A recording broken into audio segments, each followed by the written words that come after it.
इतना विशाल था गुप्त काल में। इसके पश्चात विधर्मियों के आक्रमण हुए, बौद्धों के, जैनों के, मुगलों के, मुसलमानों के, खिलजी वंश के।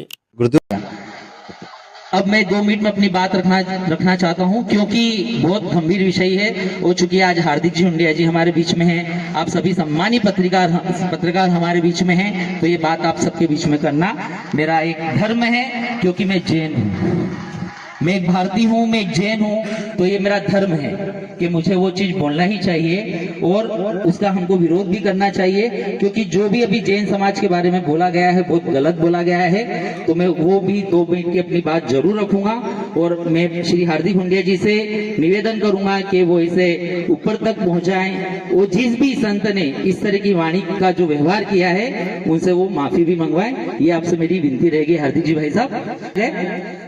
अब मैं वो बात कहने जा रहा हूं जो मुझे बुरी लगी, शायद आप सबको भी बुरी लगी होगी, आप सोशल मीडिया पर सब लगभग जुड़े हुए हैं। मैं उन संत का नाम लेना नहीं चाहूंगा क्योंकि वो बहुत पूजनीय हैं, पता नहीं उन्होंने अहंकार में आकर ये गलती कर दी या उनको ज्ञान का अजीर्ण हो गया था।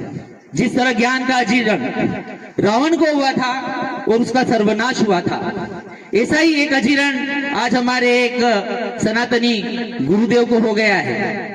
अभी पिछले दिनों उन्होंने कहा कि जैनों ने तो आक्रमण किया है, जैनों ने तो हिंदुस्तान पर आक्रमण किया है और हमारे मंदिर कब्जा लिए हैं।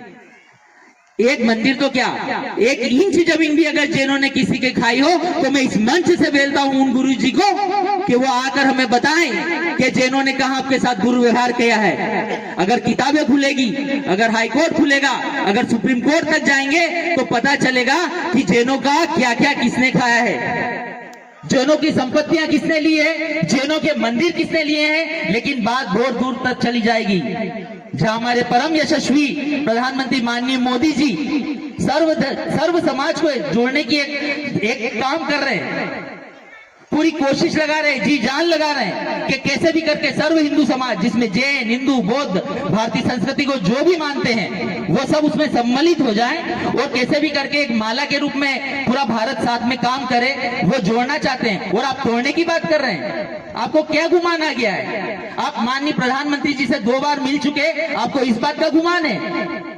अरे वृक्ष के नीचे बैठने से तो जिसको गर्मी आती ना वो भी उसको भी छाया मिल जाती है।